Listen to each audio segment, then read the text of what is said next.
నమస్తే. రాష్ట్ర వ్యాప్తంగా ప్రజలు గందరగోళంలో ఉన్న పరిస్థితి కనపడుతుంది. ఎందుకంటే ఒక పక్క బీఆర్ఎస్ చేసిన అప్పులకే రాష్ట్రం ఇంకా అతలాకుతలం అవుతుందని చెప్పేసి అయితే ఆరోపణలు అయితే మనకు వినిపిస్తున్నాయి. దానికి సంబంధించి మనతో మాట్లాడటానికి బీఆర్ఎస్ సోషల్ మీడియా ప్రెసిడెంట్ ముఠా సింహ గారు మనతో ఉన్నారు. అన్న నమస్తే అన్న. నమస్తే అన్న. అన్న, ప్రస్తుతం రాష్ట్రంలో చూసుకున్నట్టయితే ఆ బీఆర్ఎస్ చేసిన అప్పులకే ఇప్పుడున్న ప్రభుత్వం గందరగోళంలో ఉన్న పరిస్థితి అని కనపడుతుంది. దాని గురించి మీరేమంటారు? యాక్చువల్లీ బీఆర్ఎస్ ప్రభుత్వం అప్పులు చేసింది అన్నమాట ఎక్కువ మటుకు కరెక్ట్ కాదు. అంటే వాళ్ళు 10 ఏళ్లలో ఎంతైతే చేసిరో దానికి తగ్గట్టు మన దగ్గర అసెట్స్ అనేది బిల్డప్ చేసిరు. మనకు ఎన్నో బిల్డెడ్ అసెట్స్ ఉన్నాయి, ఇవన్నీ ఉన్నాయి. కానీ బీఆర్ఎస్ ప్రభుత్వము ఏదైతే 10 ఏళ్లలో చేసిన అప్పు ఉందో కాంగ్రెస్ ప్రభుత్వము కేవలం 1 సంవత్సరంలో చేసింది. బీఆర్ఎస్ ప్రభుత్వం చేసిన అప్పుకి లెక్క పత్తా అన్ని ఉంది. అంటే ఎక్కడెక్కడ అసెట్స్ సృష్టించినాము, దానివల్ల మనకి ఎకనామీ ఎట్లా డెవలప్ అవుతుంది, ఇవన్నీ లెక్క పత్తా ఉంది. ఇప్పుడు కాంగ్రెస్ ప్రభుత్వం 1 సంవత్సరంలో తెచ్చిన అప్పులకి ఏం లెక్క పత్తుందని, అంటే ఆ పైసలన్నీ ఏమైనా మరి ఏం చేసినట్టు. అప్పులు అన్నది ఒక స్టేట్ డెవలప్మెంట్ గురించి ఒక కన్స్ట్రక్టివ్ వేలా ఎక్కడ మనం ఇన్వెస్ట్ చేయాలి, ఎక్కడ డెవలప్ చేయాలి అనే ప్రతిపాదన తీసుకొని దాని మీద కన్స్ట్రక్టివ్ అప్పులు తీసుకొని ఆ లెక్క పత్తా పెట్టుకొని దాని ప్రకారంగా పోతాం. అంతేగాని ఆల్రెడీ ఎస్టాబ్లిష్ అయిన స్టేట్కి అడ్డగోలు అప్పులు తీసుకొని, అది కూడా మితిమీరిన అప్పులు. ఈ 10 సంవత్సరాలు బీఆర్ఎస్ ప్రభుత్వం ఎంతైతే తీసుకుందో వీళ్ళు 1 సంవత్సరంలో తీసుకొని మరి దానికి లెక్కపత్తా లేకుండా ఏం చేసినారు. అంటే బీఆర్ఎస్ ప్రభుత్వం 10 సంవత్సరాల పాలనలో కూడా ప్రజలు మోసం చేసింది తప్ప ప్రజలకు ఏం చేయలేదు అనే ఆరోపణలు కూడా వినిపిస్తున్నాయి. ఎక్కడ మోసం చేసిందన్న? ప్రజలలో ఎక్కడ అట్లా లేదన్న. ప్రజలు ఇంకా ఇప్పుడు క్లారిటీగా రియలైజ్ అవుతున్నారు. అరే మేము కాంగ్రెస్కి ఓటేసి తప్పు చేసినాము అనే రియలైజేషన్.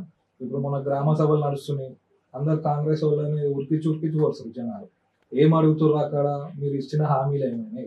6 గ్యారంటీలు అన్నారు, మహాలక్ష్మి అన్నారు, రైతు భరోసా అన్నారు, యువ వికాసం అన్నారు, చేయూత అన్నారు, గృహజ్యోతి అన్నారు.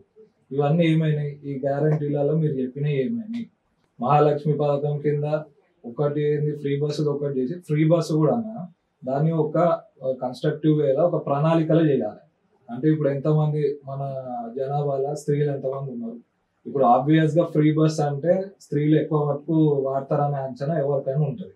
సో ఉన్న బస్సులకి మనకు ఇప్పుడు 10 మంది ఎక్కుతున్నారు అనుకో అన్న, మన జనాభా 20 మంది అనుకో, ఓకే 10-15 అవుతుంది అన్న శాతం తోటి బస్సుల నంబర్ పెంచడము, సీట్లు పెంచడము, అటువంటివి చర్యలు ముందు తీసుకొని ఇటువంటి డెసిషన్లు తీసుకోవాలి. వీళ్ళు ఫ్రీ బస్ పెట్టుడేమో కానీ ఆడ జనాలు కొట్టుకుంటే ఎక్కువ. మీరు కూడా చూసి ఉంటారు ఎంతమంది కొట్టుకుంటున్నారో, జుట్లు వీక్కుంటున్నారు, సిగర్ మూసుకుంటున్నారు, మొగోళ్ళు లేకపోతే కూడా వాళ్ళని కూడా తిట్టేలో కొడుతున్నారు. చేస్తే ఒక ప్రణాళికాబద్ధంగా చేయాలి. అది మించి ప్రతి మహిళకి 2,500 ఇస్తాన్నారు, చాలా ఉన్నాయి పెండింగ్. వాళ్ళు ఇచ్చిన హామీలు నెరవేర్చాల్సినవి ఇంకా కొండంత ఉంటే ఇప్పటివరకు వాళ్ళు చేసింది ఘోరంత. దానికి 6 గ్యారంటీలు అమలు చేసేసినామని మన రాష్ట్ర మంత్రులు, ముఖ్యమంత్రులు వేరే రాష్ట్రాలకు పోయి ఇంకా పబ్లిసిటీ చేసుకుంటారు. అంటే మీరు అన్నట్టు కాంగ్రెస్ ప్రభుత్వం ఇప్పుడున్న 6 గ్యారెంటీలు పూర్తి స్థాయిలో అమలు కాలేదు అంటున్నారు. మరి బీఆర్ఎస్ కూడా ఒకప్పుడు ఈ పథకాలు అంటే వాళ్ళు ఇచ్చిన హామీలు అనేది పూర్తిగా అమలు చేయకపోవడం వల్లే కదా గద్దెదిగే ప్రయత్నం జరిగింది. అంటే పూర్తిగా అమలు చేయలేకపోవడము అన్నది తప్ప. ఎందుకు అంటే మనం ఏదైతే హామీలు ఇచ్చినామో అంతకు మించి బీఆర్ఎస్ ప్రభుత్వం ఆల్రెడీ ఎగ్జిక్యూట్ చేసింది. మెయిన్ డ్రాబ్యాక్ ఎక్కడ అంటే బీఆర్ఎస్ ప్రభుత్వం ఎక్కువ పిఆర్ స్టంట్ మీద ఫోకస్ చేయలేదు. వాళ్ళు ఏదైతే పథకాలు అమలు చేసిరో మన కంట్రీ వైడ్ మనకు ఒక సర్వే కూడా నడిచింది. అందులో పథకాలు వాళ్ళు కమిట్ చేసిన దాంట్లో అత్యధికంగా అమలు చేసింది బీఆర్ఎస్ ప్రభుత్వమే అని ఒక స్టేట్ సర్వేలో కూడా ఉన్నది. అట్లాంటిది కాకపోతే మనకు మైనస్ ఎక్కడ ఏంటంటే ఈ కాంగ్రెస్ పార్టీ కానీ బీజేపీ పార్టీ కానీ వీరు ఏంటంటే సోషల్ మీడియా మీద స్ట్రాంగ్ ఉండే. మనం ఏదైతే పథకాలు చేసినామో చాలా అద్భుతంగా చేసిన పథకాలు కూడా ఎక్కువ పబ్లిసిటీ చేసుకోకపోవడం ఒక్కటే బీఆర్ఎస్ మైనస్. అంటే ఇప్పుడు దావోస్ నుంచి లక్షల కోట్లు తెచ్చారని చెప్పేసి కాంగ్రెస్ అంటారు. మరి గతంలో బీఆర్ఎస్ కూడా లక్షల కోట్లు తెచ్చి పేపర్ల వాటికే పరిమితమైంది, కానీ ఇంతవరకు అమలు కాని పరిస్థితి, అంటే ప్రజలకు అందని పరిస్థితి కనపడదు కదా. అది లిటరల్ గా మీరు ఇప్పుడు హైటెక్ సిటీ దిక్కు పోయి చూస్తే మీకు అర్థమవుతుంది అన్న. 10 ఏళ్ల కిందట ఎట్లున్న హైటెక్ సిటీ, ఇప్పుడు ఎట్లుంది హైటెక్ సిటీ. ఆ ఇన్వెస్ట్మెంట్స్ వచ్చి ఆ ఉద్యోగాలు వస్తేనే కదా మనకు హైటెక్ సిటీ ఇప్పుడు ఎట్లుంది అట్లా డెవలప్మెంట్ అయింది. ఇప్పుడు మీరు అన్న మాట ప్రకారంగానే కాంగ్రెస్ 1,80,000 కోట్ల పెట్టుబడులు తెచ్చినామని చెప్తుంది అని ముఖ్యమంత్రి గారు చెప్తున్నారు. ఇంకో దిక్కు డిప్యూటీ సీఎం గారు ఏం చెప్తున్నారు, it is just expression of interest. అంటే మేము పెట్టాలనే ఇంట్రెస్ట్ చూపెడుతున్నాము, అంతేగాని ఎక్కడ కంక్లూడ్ చేయలేదు. ఏది పోవాలన్నా కూడా ఓపెన్ టెండర్ ప్రకారంగానే పోవాలని డిప్యూటీ సీఎం బట్టి విక్రమార్క కూడా చెప్తున్నారు. మరి ఇప్పుడు సీఎం గారి మాట నమ్మాలా, డిప్యూటీ సీఎం గారి మాట నమ్మాలా? ఇదే మాట మళ్ళీ లాస్ట్ ఇయర్ దావోస్ అని పోయారు. అక్కడ 40,000 కోట్లు ఇన్వెస్ట్మెంట్ ఇస్తామని చెప్పారు. అదాని అన్నారు, జేఎస్డబ్ల్యూ అన్నారు, ఊబర్ అన్నారు, గోడి ఇండియా అన్నారు. మరి ఇప్పటి వరకు ఒక్కటి కూడా గ్రౌండ్ కాలేదు. మరి దాని లెక్కలేంది? సరే, ఈ 1,80,000 కోట్లు ఇప్పటికి ఇంకా ఏమి వాళ్ళు ఒక ముక్క కూడా మన రాష్ట్రానికి రాలేదు. ఫ్లెక్సీలు వేసేసారు, అన్ని పోస్టర్లు వేసేసారు, 1,80,000 కోట్లు ఇన్వెస్ట్మెంట్ వచ్చేసింది, 50,000 ఉద్యోగాలు వచ్చేసినాయి అని చెప్పి పబ్లిసిటీ చేసేసుకుంటున్నారు. మరి వాస్తవానికి ఎప్పుడు వస్తాయి? వాళ్ళు ఒక శ్వేతపత్రం రిలీజ్ చేస్తారా, వైట్ పేపర్ ఇస్తారా? ఎప్పటి వరకు ఇవన్నీ రాష్ట్రంలో వస్తాయి? ఎప్పటి వరకు ఇన్వెస్ట్మెంట్స్ అన్ని గ్రౌండ్ అవుతాయి? మీరు చెప్పిన 50,000 ఉద్యోగాలు ఎప్పుడు మన తెలంగాణ యువతకు వస్తాయి? ఇట్లాంటివన్నీ వాళ్ళు ఏమైనా వైట్ పేపర్ రిలీజ్ చేస్తారా? చేయరు. ఇది ఏంటి అంటే అన్న, పబ్లిక్ లో కూడా ఒక చిన్న ఇగ్నోరెన్స్ ఉంటుంది. అంటే సీఎం అసొంటి మనిషి, అంటే అంత హానరబుల్ చైర్లు ఉన్న మనిషి అబద్ధం చెప్పాడు అనే దాంట్లో చాలా మంది majority of the sector people ఉంటారు. అసొంటి మనిషి, ఆ చైర్లు ఉన్న మనిషి వచ్చి మేము 1,80,000 కోట్లు తెచ్చేసినాము అంటే అరే సీఎంఏ చెప్తుంది కదా నిజమే అనుకుంటారు. కానీ మన దురదృష్టం ఏంటంటే ఆ సీఎం కుర్చీలో కూర్చున్న మనిషే అబద్ధాలు చెప్తారు. ఇది కాంగ్రెస్ ప్రభుత్వం వాడుకుంటుంది. అంటే ఇప్పుడు రేషన్ కార్డుల విషయానికి వస్తే బీఆర్ఎస్ ఉన్నప్పుడు చాలా మందికి రేషన్ కార్డులు ఇచ్చారు. కాంగ్రెస్ వచ్చినాక కనీసం 12,000 కూడా రేషన్ కార్డ్స్ రాలేదు అని చెప్పేసి కేటీఆర్ గారు ఆరోపించారు. ఇందులో వాస్తవం ఉందంటారా? కరెక్ట్ అన్న. దీనికి కేటీఆర్ గారు చెప్పింది ఏంటి అంటే, మన కాంగ్రెస్ మినిస్టర్ గారే ఇట్లా లేదు అని చెప్తే గత బీఆర్ఎస్ హయాంలో 10 సంవత్సరాల 6,50,000 రేషన్ కార్డులు ఇచ్చారు. వీళ్ళు దాన్ని అవాస్తవం అని చెప్పి ఇప్పటి వరకు బీఆర్ఎస్ ప్రభుత్వం ఎటువంటి రేషన్ కార్డులు ఇవ్వలేదు, మేమే ఇప్పటి నుంచి ఏదో ఇస్తున్నాము అని చెప్పి ఏదో తిమ్మిని బమ్మిని చేసి చూపెట్టడం తప్ప, బట్టగాల్సి మీద వేసుడు తప్ప వీళ్ళు చేసేది ఏం లేదు. అంటే విద్యార్థుల్ని మోసం చేసింది అని చెప్పేసి బీఆర్ఎస్ పార్టీని కాంగ్రెస్ అంది ఒకసారి. ఇప్పుడు అదే ప్రయత్నం కాంగ్రెస్ చేస్తుందంటారా? ఖచ్చితంగా. ఇప్పుడు యువ వికాసం పేరు మీద ప్రతి ఒక్కరికి 5 లక్షల క్రెడిట్ కార్డు లాంటిది ఒకటి ఇస్తామని చెప్పారు. మళ్ళీ వాళ్ళకి వచ్చిన సంవత్సరం లోపల 2 లక్షల ఉద్యోగాలు ఇస్తామని చెప్పారు. ప్రతి ఏటా జూన్ వరకు గవర్నమెంట్ లో ఎన్ని వేకెన్సీస్ ఉన్నాయో దాంతో క్యాలెండర్ రిలీజ్ చేస్తామని చెప్పారు. ఇంట్లో ఏమి కాలే. వాళ్ళు ఇచ్చిన ఉద్యోగాలు కూడా బీఆర్ఎస్ పార్టీ ఆల్రెడీ కన్ఫర్మ్ చేసి లెటర్ ఇవ్వాల్సిన సమయంలో గవర్నమెంట్ చేంజ్ అయింది. ఆ లెటర్లు వీళ్ళు ఇచ్చి మేము ఇచ్చినామని చెప్పి డప్పు కొట్టుకోవడమే తప్ప వాళ్ళు ఇచ్చిన 420 హామీలలో ఇది కూడా ఒక హామీ అన్న. సంవత్సరంలో వాళ్ళు వచ్చిన సంవత్సర కాలంలోనే 2 లక్షల ఉద్యోగాలు ఇస్తామని చెప్పినారు. నిరుద్యోగ భృతి ఇస్తామని చెప్పినారు. ప్రతి ఒక్కరికి మనకి వాళ్ళకేంది చదువుకోవడానికి స్కాలర్షిప్స్ 10 లక్షల వాల్యూ వరకు ఇస్తామని చెప్పారు. కార్డు సిస్టమ్, క్రెడిట్ కార్డ్ లాంటి సిస్టమ్ 5 లక్షలు అంటే వాళ్ళకి ఎడ్యుకేషన్ పరంగా పెట్టుకోవడానికి అది ఇస్తామని చెప్పారు. ఇట్లాంటివన్నీ ఏం చేయలేదు. వాళ్ళు ఎవరైతే యువతనే కాంగ్రెస్ ని తీసుకొచ్చింది, ఓకే వీళ్ళు కాంగ్రెస్ వాళ్ళు వాళ్ళని మనకి యూట్యూబ్ ఛానళ్ళను పెట్టి కానివ్వండి, ఫేక్ మీడియా ఛానల్స్ పెట్టి కానివ్వండి, వాళ్ళని ప్రొవోకేట్ చేసి ఏం రాలేదు అని చెప్పి వాళ్ళ భుజాల మీద ఎక్కి ఇవాళ వీళ్ళు సీట్ ఎక్కారు. వచ్చినాక మళ్ళీ వాళ్ళకే పంగనామాలు పెట్టేసారు. వాళ్ళు డిఎస్సి గురించి అని గ్రూప్ ఆస్పిరెంట్స్ వాళ్ళందరూ కొట్లాడుతుంటే మీరందరూ చూసిరు కదన్నా లాఠీ చార్జులు ఎక్కడన్నా చూసినాం మనం. మీరు గత 10 ఏళ్ళ బీఆర్ఎస్ పాలనలో యువకులని, విద్యార్థులను, స్టూడెంట్స్ ఎక్కడన్నా ప్రొటెస్ట్ చేస్తే వాళ్ళని చేయనిచ్చారు. వాళ్ళు చేసేది కూడా ఇక్కడ ప్రొటెస్ట్ చేసింది కూడా శాంతియుతంగానే ప్రొటెస్ట్ చేసారు. కానీ వాళ్ళు అక్కడ అఫెన్సివ్ గా ఏం చేయలేదు. అట్లాంటి వాళ్ళ మీద క్రూరంగా లాఠీ చార్జ్ చేశారు మన కాంగ్రెస్ ప్రభుత్వం. అంటే బీఆర్ఎస్ పార్టీ వాళ్ళు కేవలం ఇప్పుడున్న కాంగ్రెస్ ని పక్కదోవ పట్టించడం కోసం ప్రజలను రెచ్చగొడుతున్నారని చెప్పేసి మాట కూడా వినపడుతుంది. ఏడ రెచ్చగొడుతున్నాం అన్నారు.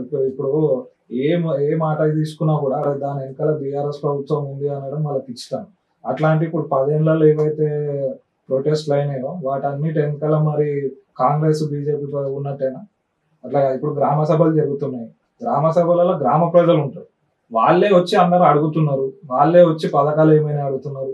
ఇందిరమ్మ ఇండ్లు అని చెప్పి అవి ఇవి అని చెప్పి గందరగోళం చేస్తుంటే అరే మా పేరు ఎందుకు రాలే అని వాళ్ళు కొట్లాడుతున్నారు. ప్రజలు వాళ్ళకి రావాల్సిన దాని గురించి కొట్లాడుతున్నారు. ఇలా బీఆర్ఎస్ ఏముంది? రైతులకు కూడా కాళేశ్వరం అదైంది, మేడిగడ్డ ఉమ్మింది, కాళేశ్వరం ఉమ్మింది అన్ని మాట్లాడారు. బరాబర్ నిల్చున్నాయి. అదే విధంగా వర్షాకాలంలో మంచి నీటిని అంతా నిల్వ చేసుకుంది. మేడిగడ్డ కూడా ఎల్ఎన్టీ సంస్థ క్లియర్ గా ఇప్పుడు కాళేశ్వరం కమిషన్ ముందు చెప్పింది చిన్న చిన్న మరమ్మతులు చేస్తే అది బరాబర్ అవుతుందని. మరి మొత్తం మేడిగడ్డ పోయింది, కాళేశ్వరం పోయింది అని మొత్తం నెత్తినూరు మొట్టుకున్న కాంగ్రెస్ ఇప్పుడు ఏదో ముఖం పెట్టుకుంటామన్నా. ఇవన్నీ అది కూడా వీళ్ళు బీఆర్ఎస్ ప్రభుత్వం కట్టినవి కాబట్టి అక్కడి నుంచి నీళ్ళు వచ్చి రైతులకు మంచి జరిగితే బీఆర్ఎస్ ప్రభుత్వానికి పేరు పోతుంది అనే దురుద్దేశంతో కాంగ్రెస్ ప్రభుత్వం చేస్తున్న పిచ్చి ప్రయత్నాలు తప్ప అంతకుమించి ఏం లేదు. అని ఇప్పుడు చూసుకున్నట్టయితే కాంగ్రెస్ ప్రభుత్వం ఏర్పడి 13 నెలలు గడుస్తుంది. ఈ 13 నెలల కాలంలో గద్దె దిగిన మీ ప్రముఖ నాయకుడు ఉన్నారు కదా, ఫామ్ హౌస్ నుంచి బయటికి రావడానికి భయపడతాడు అని చెప్పేసి కాంగ్రెస్ నాయకులు కూడా ఆరోపిస్తున్నారు. ఇందులో నిజం ఉందంట, అంటే భయపడే రావట్లేదు అంటారు బయటికి. అన్న భయపడడమా లేదా అన్నది పక్కన పెడితే, ఫస్ట్ ఆఫ్ ఆల్ మాకు ఎన్నికైన ఎమ్మెల్యేలు అసెంబ్లీలో వీళ్ళని ప్రజల పక్షాన ఎన్నో ప్రశ్నలు అడుగుతున్నారు. అందులో ఒక్కదానికి కూడా వీళ్ళు జవాబు చెప్తలేరు. హరీష్ రావు గారు కానివ్వండి, కేటీఆర్ గారు కానివ్వండి, విత్ డేటా విత్ డీటెయిల్స్ వీళ్ళని బల్ల బుద్ధి ఇదేమైంది అని ప్రశ్నిస్తే కాంగ్రెస్ నుంచి ఒక్క మంత్రి కానీ ఒక్క ఎమ్మెల్యే కానీ దానికి సమాధానం చెప్పే పరిస్థితిలో లేదు. మేము అడిగేదానికే సమాధానం చెప్పలేకపోతారు, మీరు కేసీఆర్ దాకా ఎందుకుపోతారు. రెండోది, కేసీఆర్ గారు మనకి ఇప్పుడు అసెంబ్లీకి వస్తే కాంగ్రెస్ యొక్క మెయిన్ ఉద్దేశం ఏంటి అంటే, ఇప్పుడు ఆల్రెడీ కేసీఆర్ గారు అంటే తెలంగాణ ప్రజల్లో ఒక అమితమైన ప్రేమ ఉంది. ఆయనను ఒక గొప్ప నాయకుడు, తెలంగాణ తెచ్చిన నాయకుడు లాగానే ప్రజలు అందరూ చూస్తారు. పెద్దోళ్ళు కానివ్వండి, చిన్నోళ్ళు కానివ్వండి, జై తెలంగాణ అంటే కేసీఆర్ అనే రూపమే వాళ్ళకి కనబడుతుంది. అటువంటి ఇమేజ్ ని టార్నిష్ చేయాలనే ఉద్దేశంతో, మీకు తెలుసు రేవంత్ రెడ్డి గారి మాటలు ఎట్లుంటాయో, ఇప్పుడు కాంగ్రెస్ నాయకులు ఎట్లా మాట్లాడుతున్నారో, వాళ్ళు దిగజారిన మాటలు ఎట్లున్నాయో. సో అటువంటి నాయకుడిని అసెంబ్లీకి పిలిచి వీళ్ళ దుర్భాషలతోటి ఆయన కించపరచాలనే ఉద్దేశంతో వాళ్ళని అసెంబ్లీకి పిలుస్తున్నారు తప్ప, అసెంబ్లీలోకి ఇప్పుడు కేసీఆర్ వచ్చినా కూడా కొట్లాడించింది ప్రజల కష్టాల మీదనే. ఆల్రెడీ అసెంబ్లీలో ఉన్న బీఆర్ఎస్ నాయకులు దాని మీద కొట్లాడుతున్నారు. అన్ని దిక్కులలో కాంగ్రెస్ నాయకులను వాళ్ళ ప్రశ్నలతోటి ఇచ్చేస్తున్నారు. ఒక్కదానికి వాళ్ళు సమాధానం చెప్పలేకపోతున్నారు. ముందు వాటికి సమాధానం చెప్పండి, తర్వాత కేసీఆర్ గారిని గురించి. అసెంబ్లీ సమావేశాలలో చూసుకుంటే అల్లు అర్జున్ విషయాన్ని ప్రతిసారి కేటీఆర్ గారు కానీ లేదంటే హరీష్ రావు గారు కానీ మాట్లాడటం జరిగింది. ఒక్కసారి రేవంత్ రెడ్డి మాట్లాడేసరికి ఇది తప్పు అని చెప్పినప్పుడు బీఆర్ఎస్ నాయకులు నోరెందుకు మూసుకున్నారు? యాక్చువల్లీ తప్పు. ఇప్పుడు అల్లు అర్జున్ గారి విషయం చాలా సెన్సిటివ్ విషయం అన్న. అక్కడ ఆయన ఎవరిని మేము సపోర్ట్ చేసినట్లేదు, తప్పు పడినట్లేదు. అక్కడ వారు ఎవరైతే మరణించారో వాళ్ళ గురించి మనం అందరం సానుభూతి తెలపాల్సిన విషయమే. కాకపోతే అయిన ఇన్సిడెంట్ వేరు, దాని రూట్ కాజ్ వేరు. సో దీని గురించి అసెంబ్లీలో రేవంత్ రెడ్డి గారు చెప్పిన మాటలన్నీ ఒక సినీ పరిశ్రమని ఆయనని ఫోకస్ చేసుకొని మాట్లాడుతున్న ఇది తప్ప అక్కడ ఏం లేదు. ఎందుకంటే వాళ్ళని ఒక భయభ్రాంతులకు గురి చేసి వాళ్ళ సైడ్ నుంచి ఆయన ఇది పొందాలనే ఉద్దేశంతో తప్ప అక్కడ ఏం లేదు. అంత అసెంబ్లీలల్లో ఎంతో మంది ఇప్పుడు గురుకుల పాఠశాలలలో ఫుడ్ పాయిజన్ అయ్యి ఎంతో మంది చనిపోయారు. మరి వాళ్ళందరికీ చావులు కావాలన్నా దానికి ప్రధాన కారణం బీఆర్ఎస్ నాయకులే అంటున్నారు. బీఆర్ఎస్ నాయకులు ఏం చేస్తారు అన్న? ఏమన్నా అడిగిపోయి ఫుడ్ పాయిజన్ ఏమన్నా కలుపుతున్నారే ఏంటి? అదంతా ఏంటి అంటే చాలా చిల్లర రాజకీయం. అది మీరు ఇంకొక తప్పు అయింది అంటే ఆ తప్పుని ఉందాగా ఒప్పుకొని దాన్ని కరెక్షన్ చేసుకునే విధంగా పోవాలి. ఇప్పుడు మొన్న వరదలు వచ్చినాయి అంటే అప్పుడు హరీష్ రావు చేసిన అంటే హరీష్ రావు గారు ఏమన్నా వరదలను ప్రేరేపిస్తారా అన్న? ఫుడ్ పాయిజన్ అయింది హాస్టళ్లలో, కాలేజీల, స్కూళ్ళల్లో పిల్లలు ఇది అయిపోయారు అంటే దాని వెనక బీఆర్ఎస్ ఉందంటే బీఆర్ఎస్ ఏమన్నా చేస్తారా? పిచ్చితనం అదంతా. అట్లా అంటే మరి ఈ 10 ఏళ్లలో జరిగిన అన్నిటి వెనకాల మరి కాంగ్రెస్ చేసిందంటారా? ఇప్పుడు కరోనా వచ్చింది, మరి కరోనా ఎందుకు వచ్చిందంటే కాంగ్రెస్ చేసిందంటే అది కరెక్ట్ అన్న? అంటే ఇప్పుడు బీఆర్ఎస్ వచ్చి పూర్తి మోస రాజకీయం చేస్తుంది. ఎందుకంటే ప్రజలను రెచ్చగొట్టడం, కాంగ్రెస్ నాయకుల్ని పక్కదోవ పట్టేలా చేయడం. అంటే రేవంత్ రెడ్డి ఏమన్నా సలహాలు ఇవ్వండి, మీకు చేతనైతే సలహాలు ఇవ్వండి, లేదంటే నార్మల్ సైలెంట్ గా ఉండండి అని చెప్పేసి మాట్లాడారు. కానీ బీఆర్ఎస్ నాయకులు ప్రతి ఒక్క సంఘాన్ని కూడా రెచ్చగొట్టే ప్రయత్నాలు జరుగుతున్నాయి. అంటే గతంలో బీఆర్ఎస్ ఉన్నప్పుడు కూడా మద్దతు ఇవ్వన సంఘాలకు కూడా ఇప్పుడు మద్దతు ఇస్తుందని చెప్పేసి అంటున్నారు కదా అన్న. బీఆర్ఎస్ ఇప్పుడు ఏమి అన్నది, మేము ఎవరిని కానీ రెచ్చగొట్టడం కానీ ప్రొవోకేట్ చేస్తుంది కానీ ఏం లేదన్న. ఇప్పుడు ప్రజలకు ఇబ్బంది ఉంది, ప్రజలు ఇప్పుడు మా దగ్గరకు వస్తున్నారు, వచ్చినప్పుడు వాళ్ళ తరఫున నిలబడి కొట్లాడడం అన్నది, వాళ్ళని ప్రొవోకేట్ చేయడం అన్నది తప్పు. వాళ్ళు వచ్చి మా కష్టాలు చెప్పినప్పుడు ఇప్పుడు మేము ప్రతిపక్షంలో ఉన్నాము, ప్రజల పక్షాన కొట్లాడతాము. వాళ్ళకి వచ్చి మా కష్టాలు చెప్పినప్పుడు మేము ఆబ్వియస్ గా గవర్నమెంట్ అడుగుతాం. అడిగేదాన్ని మేము వాళ్ళని రెచ్చగొడుతున్నాము అంటే ఇప్పుడు ఎవరికి తెలంగాణ రాష్ట్రంలో ఎవరికి కష్టం వచ్చి వాళ్ళు గట్టిగా మాట్లాడితే వాళ్ళు బీఆర్ఎస్ ప్రభుత్వం వాళ్ళని ప్రొవోకేట్ చేసినట్టేనా? ఇప్పుడు వీళ్ళు మతిలేని నిర్ణయాలు తీసుకున్నారు, అనాలోచిత నిర్ణయాలు ఎన్నో ఉన్నాయి. హైడ్రా అని తీసుకున్నారు, మూసీ సుందరీకరణ తీసుకున్నారు, ఫ్రీ బస్ అని తీసుకున్నారు. వీళ్ళు ఒక దిక్కు చేస్తే ఇంకో దిక్కు ప్రజలు ఎంతో మందికి వాళ్ళకి నష్టం వాటిల్తుంది. అట్లాంటి నష్టం వచ్చిన వాళ్ళు బయటకు వచ్చి మాట్లాడతారు, అడుగుతారు, కొట్లాడతారు, గట్టిగా మాట్లాడి వాళ్ళకి కావాల్సింది ఏంటంటే డిమాండ్ చేస్తారు. వారి పక్షాన బీఆర్ఎస్ ప్రభుత్వం నిల్చొని కొట్లాడుతుంది. దాంట్లో వాళ్ళని ప్రేరేపించడం ఏముందన్న? వాళ్ళ గురించి అండగా నిలబడుతుంది బీఆర్ఎస్ ప్రభుత్వం. ఇప్పుడు రేవంత్ రెడ్డి అడిగేది మీ వరకు మంచినే ఉంది, ఇప్పుడు మేము చెప్పిన సలహాలు ఆయన పాటిస్తాడా అంటే అది దేవుడికే తెలియాలి. బట్ ఆల్రెడీ పబ్లిక్ ఇష్యూస్ లలో ఉన్నారు, కష్టాలలో ఉన్నారు, వాటికి మీరు సాయం చేయండి అని చెప్పి మాట్లాడితేనే ఆయన జీర్ణించుకోలేకపోతున్నారు. సోషల్ మీడియాలలో ఎవరైనా ప్రశ్నలు అడిగితేనే వాళ్ళ మీద కేసులు పెట్టి లోపటేస్తున్నారు.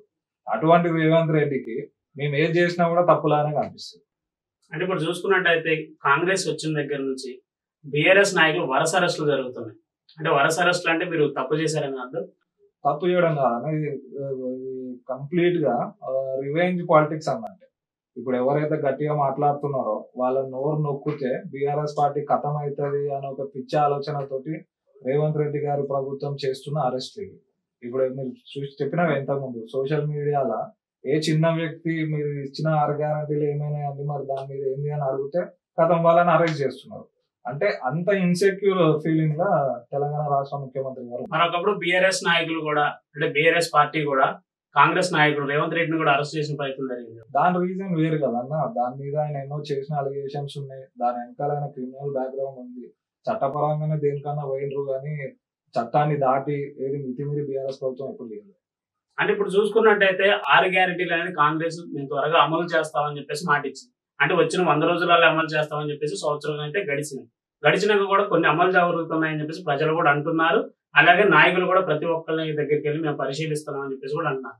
మరి బీఆర్ఎస్ ఉన్నప్పుడు ఆ బీఆర్ఎస్ నాయకులు కూడా ప్రజలను మోసం చేశారు, పథకాలు ఇవ్వడంలో చాలా జాప్యం చేశారనే మాటలు కూడా వినపడుతుంది. అన్న ఒక కన్స్ట్రక్టివ్ వేలో డిలే అవ్వడం అన్నది అది అక్సెప్టబుల్ ఏదన్నా. ఇప్పుడు మేము పలానా టైంకే ఇస్తాము అని చెప్పి దాన్ని డిలే చేయడం అన్నది వేరే. బట్ ఒక పథకం అనుకొని దాన్ని ఒక స్టేజ్ వైజ్ ఇంప్లిమెంట్ చేయడం వేరే.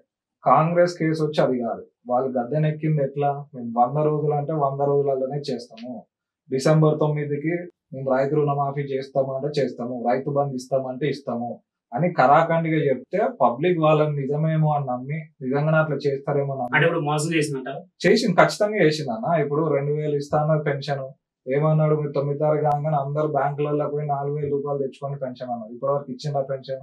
ఎవరికి ఇవ్వాలి. ప్రతి ఒక్క ఆడపడుచుకి 2500 ఇస్తా అన్నాడు, ఎవరికైనా ఇచ్చిందా? ఇప్పటి వరకు ఇవ్వాలి. తులం బంగారం ఇస్తామన్నారు, ఎవరికైనా ఇచ్చిందా? ఇవ్వాలి. మీకు ఇంకా ఒక విషయం నేను చెప్పదలుచుకున్నా అన్న, ఇప్పుడు తులం బంగారం ఇచ్చుడు దేవుడారు. ఆల్రెడీ వస్తున్న కళ్యాణ లక్ష్మి అని మొన్న ఒక కేసు అయింది.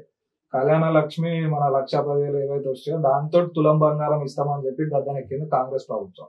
ఆ 1,10,000 వాళ్ళ అకౌంట్ లో పడంగా అది కాకుండా 60,000 రుణమాఫీ చేయలేదు, మన ఫార్మర్ లోన్ ఉందని చెప్పి 60,000 కట్ చేసుకుంది గవర్నమెంట్. అంటే ఇది రికవరీ చేస్తుంది ఏజెన్సీగా మరి ఏం చేస్తుంది?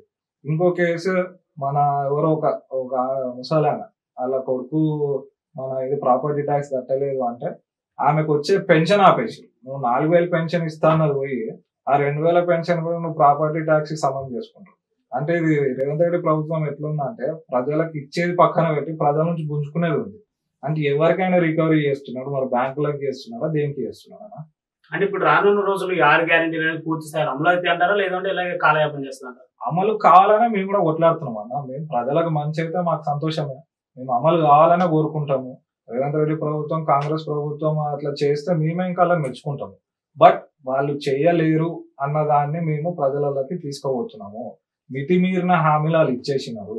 ఆ హామీలు అమలు పరిచే వరకు బీఆర్ఎస్ ప్రభుత్వం ఇట్లా కొట్లాడుతూనే ఉంటుంది. అంటే ఇప్పుడు గతంలో చూసుకున్నట్టయితే బీఆర్ఎస్ పాలన ఉన్నప్పుడు ఆటో యూనియన్ వాళ్ళని పక్కకు నెట్టిన పరిస్థితి కనపడేది. మరి ఇప్పుడు చూసుకున్నది అదే ఆటో యూనియన్ వాళ్ళతో మేము మీకు అండగా ఉంటామని చెప్పేసి మాట్లాడుతుంది కదా, దానికి కారణం? పక్కన పెట్టడం అనేది బీఆర్ఎస్ ప్రభుత్వం ఏ ఒక్క యూనియన్ ఇప్పుడు పక్కన పెట్టలేదన్న. కొన్ని వర్గాలు అటువంటి దుష్ప్రచారం చేసి దాన్ని అట్లాంటి ఒక ఇమేజ్ అంటే కాంగ్రెస్ చెప్తుంది కదా అన్నమాట.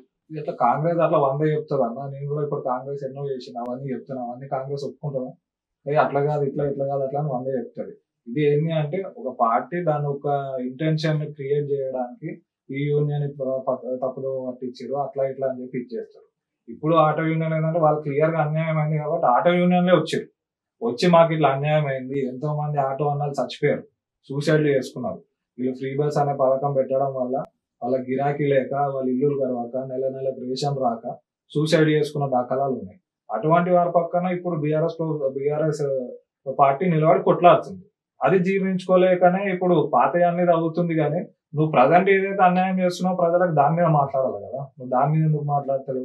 ఎప్పుడు అయింది అంటే సరే అప్పుడు అయినా ఇష్యూ వేరు, దానికి సంబంధించిన ఎవరైతే మీరు విక్టిమ్ అన్నది చెప్తున్నారో వాళ్ళే ఇప్పుడు బీఆర్ఎస్ దగ్గరకు వచ్చి మాకు ఇట్లా అన్యాయం అవుతుందని చెప్తున్నారు కాబట్టి కొట్లాడుతున్నాం.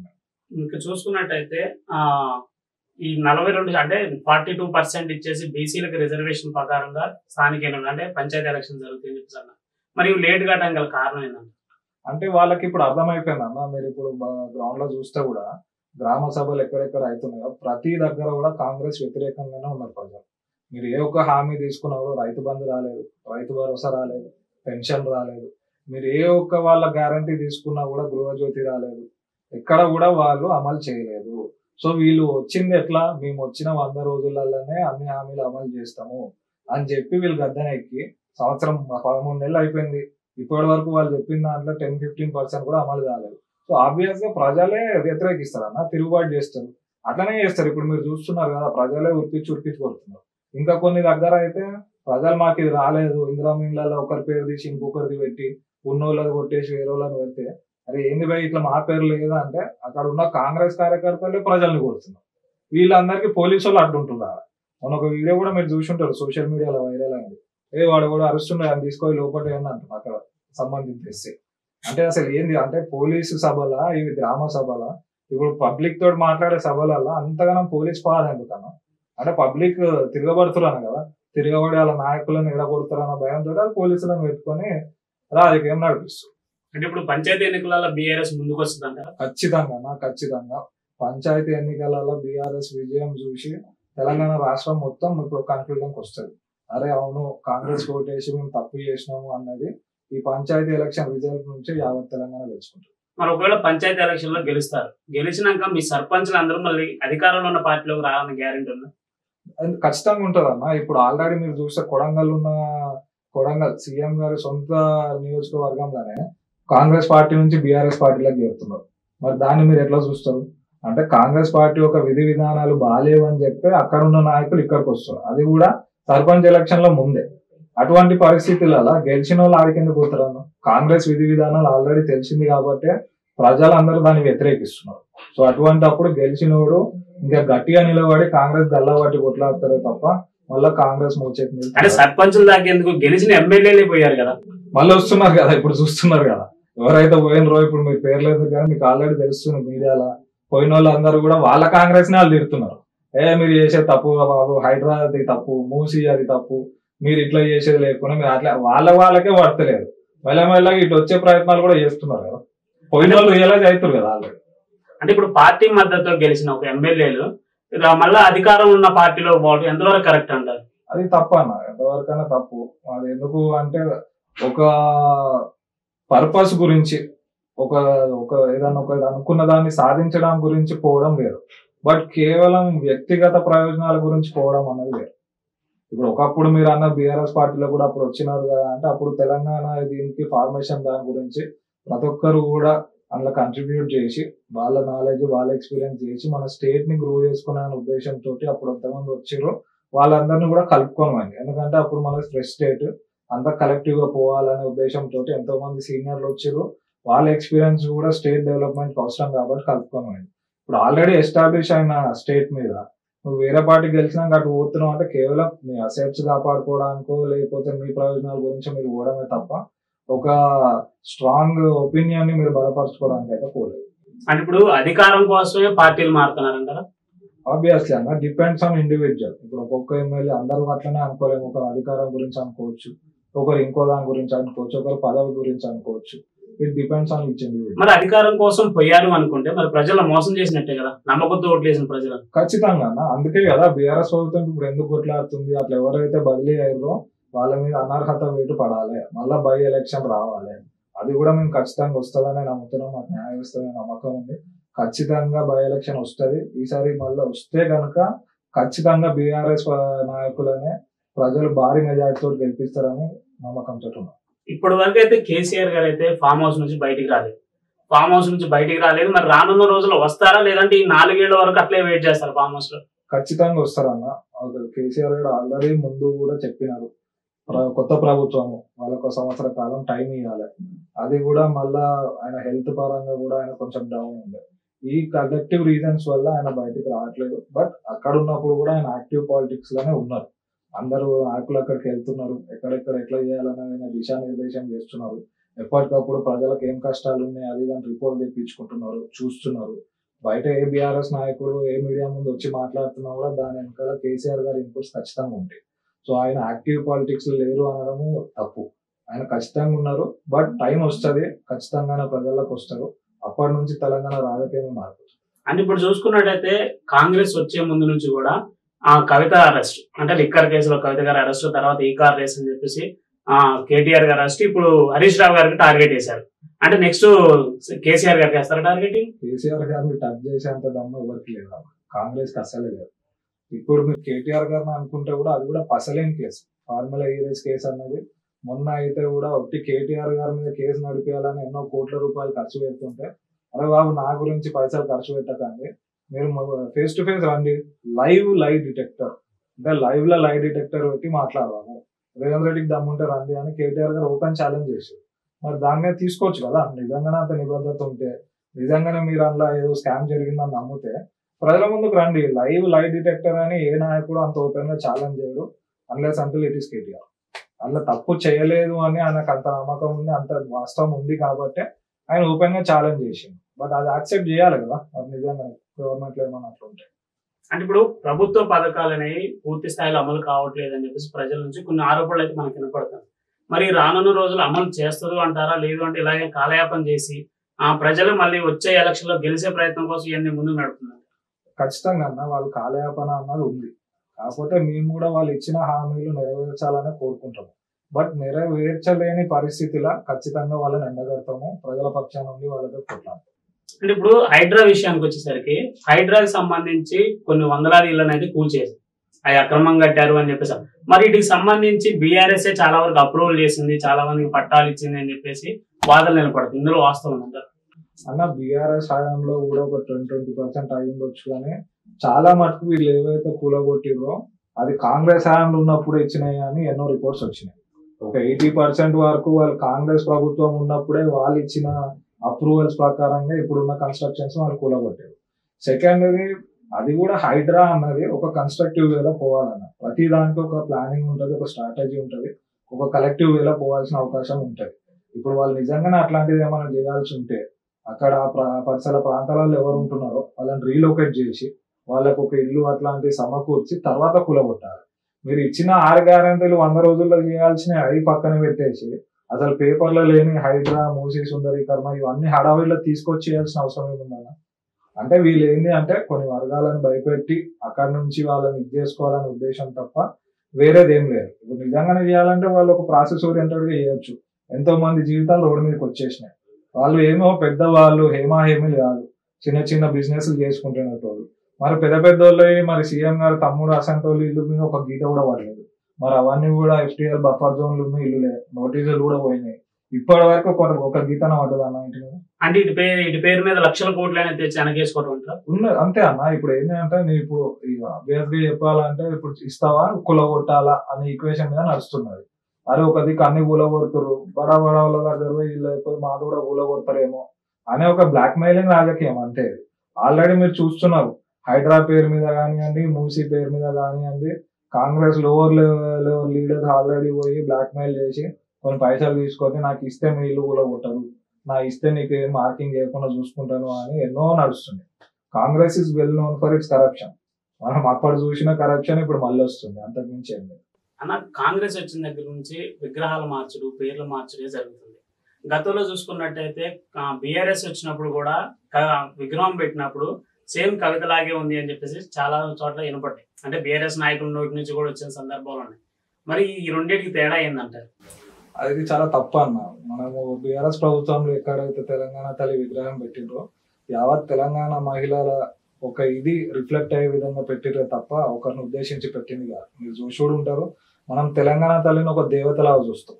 అదే విధంగా మనకు దేవతలకు ఎట్లయితే కిరీటాలు ఉంటాయో, ఆభరణాలు ఉంటాయో, అదే మన తెలంగాణ తల్లికి ఉండాలనే ఉద్దేశంతో అంతే ఆర్భాటంగా మనం తెలంగాణ తల్లి విగ్రహాన్ని చేసుకున్నాం. వీళ్ళు వచ్చేసి దాన్ని ఏదో తెలంగాణ తల్లి మొత్తం మీరు చూసి ఉంటారు, అన్ని విగ్రహాలు మన కిరీటాలు తీసేసి, నగలు అన్ని వైడూరాలు తీసేసి సాదా సీదాగా పెట్టి అట్లా కూడా మరి అట్లా అంటే వాళ్ళ చేసిన విగ్రహం కూడా వాళ్ళ ఇంట్లో వాళ్ళకి పోలిన విధంగా కూడా ఉంది. మరి అట్లా అని మేమంటే దాన్ని కాంగ్రెస్ ప్రభుత్వం యాక్సెప్ట్ చేస్తుందా? ఏంది అంటే ఇది ఏమి వాళ్ళు ఇచ్చిన హామీలలో కానీ ఎక్కడ కానీ ఇటువంటి అన్ని లేవు. తెలంగాణ తల్లి విగ్రహం మారుస్తామని కూడా వాళ్ళు ఎక్కడ చెప్పలేదు. తెలంగాణ తల్లి స్టాచ్యూ పెడతామన్న జాగాలో రాజీవ్ గాంధీ స్టాచ్యూ పెడతామని వాళ్ళు ఎక్కడ చెప్పలేదు. ప్రపంచంలోనే అతిపెద్ద విగ్రహం అంబేద్కర్ విగ్రహానికి, మనం ఎంతో రెస్పెక్ట్ ఇచ్చుకోవాల్సిన అంబేద్కర్ విగ్రహానికి రిపబ్లిక్ డే రోజు కూడా వాళ్ళు ఏమాత్రము అరేంజ్మెంట్స్ చేయలేదు. అంటే వాళ్ళ ఉద్దేశం లేని బీఆర్ఎస్ ప్రభుత్వం కట్టింది ఏదైనా కూడా వాళ్ళు నోటీస్ చేయరా, దానికి రెస్పెక్ట్ ఇయ్యరా? ఇప్పుడు రేపటి దినం బీఆర్ఎస్ ప్రభుత్వము ఇందిరాగాంధీ గారి విగ్రహం పెడుతుంది, దాన్ని కూడా అట్లనే వదిలేస్తారా? దాన్ని వదలరు. ఎందుకు? వాళ్ళ పార్టీకి సంబంధించింది కాబట్టి. అంటే అంబేద్కర్ గారిని డిసోన్ చేసుకుంటుంది కాంగ్రెస్. అంత పెద్ద విగ్రహము యావత్ దేశం మొత్తం మన దిక్కు తిరిగి చూస్తుంటే ఇప్పటి వరకు ఒక దండేసిన పాపాన పోలే కాంగ్రెస్ ప్రభుత్వం. అంటే ఇప్పుడు రానున్న రోజుల్లో బీఆర్ఎస్ తర్వాత కార్యాచరణ ఎలా ఉండబోతుంది? ఎందుకంటే ఒక పక్క అరెస్టులు జరుగుతున్నాయి, ఇంకో పక్క చూసుకున్నట్టయితే ప్రజలను మోసం చేస్తుంది అని చెప్పేసి కొన్ని మాటలు పడుతున్నాయి. మరి వీటన్నిటిని దాటుకొని బీఆర్ఎస్ తర్వాత కార్యాచరణ ఎలా ఉండబోతుంది? ఖచ్చితంగా మాకు క్లియర్ గా కేటీఆర్ గారు కానివ్వండి, హరీష్ రావు గారు కానివ్వండి, కేసీఆర్ గారు కానివ్వండి, క్లియర్ గా దిశానిర్దేశం ఏం చేశారు అంటే, ఇప్పుడు మీరు అన్న మాట ప్రకారంగానే ఇంతకు ముందు వచ్చే ముందు రోజులలో కూడా ఎన్నో అరెస్టులు అవుతాయి. బట్ ఎన్ని అరెస్టులు అయినా కూడా బీఆర్ఎస్ క్యాడర్ వాళ్ళు చెప్పింది ఏంటి అంటే, దేనికి భయపడొద్దు, దేనికి వెనకపోవద్దు. కాంగ్రెస్ ప్రభుత్వం ఏవైతే 420 హామీలు ఇచ్చిందో వాళ్ళ మెడ పట్టుకొని అవి అమలు చేసే విధంగానే బీఆర్ఎస్ కార్యకర్తలు పోరాడాలి. దీనికి మీరు అరెస్ట్ అయినా వెనకాడొద్దు, ఇంకేదైనా మీరు భయపడొద్దు. కాంగ్రెస్ ప్రభుత్వానికి అసలే భయపడొద్దు. మనం తెలంగాణ ప్రజల గురించి పోరాడుతున్నాము, అంతే ఇదిగా మనం ఉండాలి, కానీ ఎవరి గురించి భయపడే అవసరం లేదు అని బీఆర్ఎస్ పార్టీకి కార్యకర్తలకి ఆల్రెడీ బీఆర్ఎస్ పార్టీ దిశానిర్దేశం చేశారు. ఇప్పుడు కాంగ్రెస్ వచ్చిన దగ్గర నుంచి కూడా సలహాలు ఇవ్వండి తీసుకుంటాం అన్నారు. అయితే ఇప్పుడు బీఆర్ఎస్ సోషల్ మీడియా ప్రెసిడెంట్ గా మీరు కాంగ్రెస్ కి ఎలాంటి సలహా ఇవ్వాలనుకుంటున్నారు? చెప్తున్నాం కదా, బీఆర్ఎస్ పార్టీ పరంగా కూడా మీరు చేస్తా అన్న పథకాలు ఏవైతే అమలు చేస్తా అన్నారో అవి ఖచ్చితంగా అమలు చేయండి. మీరు అన్ని ఫేక్ ప్రామిసులు చేసి పబ్లిక్ లను పిచ్చోళ్ళని చేస్తా అంటే మేము ఊరుకోము, పబ్లిక్ కూడా ఊరుకోరు. మీరు తెస్తున్నా అన్న ఇన్వెస్ట్మెంట్లకి ప్రతి ఒక్క దానికి లెక్కపత్తా ఇవ్వండి. మీరు ఏదో మసిూసి మారేడుకాయ చేసేసినట్టు ఏదో తెచ్చేసినామని చెప్పి పబ్లిక్ ని పిచ్చోళ్ళని చేస్తా అంటే మాత్రం మేము ఊరుకోము. మీరు ఏదైనా ఒకటి అనుకోండి, దాని కన్స్ట్రక్టివ్ వేలో మేము కూడా సపోర్ట్ చేస్తాము. మీకు మా ఎక్స్పీరియన్స్ కూడా కావాలంటే ఖచ్చితంగా ఇస్తాము, but in constructive way. It should help Telangana economy and Telangana people. అంతేగాని మీరు ఏదో మీ స్వలాభం కోసము మీరు ఊర్లు తిరుగుకుంటా, ఢిల్లీ నుంచి టూర్లు వేసుకుంటా తిరుగుకుంటా మళ్ళీ వచ్చి బీఆర్ఎస్ పార్టీ మీద బురద చల్లుతా అనేది ఊకోము. అంటే ఇప్పుడు చివరిగా ఒక ప్రశ్న, మీరు అంటే Sivasimha BRS social media president, మీ తర్వాత మీ ప్లానింగ్స్ ఏంటి బీఆర్ఎస్ పార్టీ పరంగా? అన్న మీరు ఇప్పుడు ప్రజెంట్ బీఆర్ఎస్ పార్టీలో నేనే కానీ ఎవరే కానీ ఎవరు కూడా 10 కాంక్షతో పనిచేస్తలేరు అన్న. ఆల్రెడీ మన తెలంగాణ రాష్ట్రం 10 ఏళ్లలో ఎంత పురోగతి పొందిందో ఈ సంవత్సర కాలంలో అంతకంటే ఎక్కకపోయింది. సో మేమందరం ఇప్పుడు ఉన్నది కూడా ఎమ్మెల్యే కాడి నుంచి కానివ్వండి, మినిస్టర్ లెవెల్ ఉన్న కానివ్వండి, సామాన్య కార్యకర్త కానివ్వండి, ప్రతి ఒక్కరు ఇప్పుడు తెలంగాణ రక్షణ కోసమే పనిచేస్తారు తప్ప నాకు అది వస్తుందో, నాకు ఇది వస్తుందో, నాకు ఈ పదవి కావాలని ఇప్పుడు ఏ మనిషి కూడా అట్లా లేదు. ఓకేనా, right. Thank you so much. Thank you అన్న, థ్యాంక్ యూ వెరీ మచ్.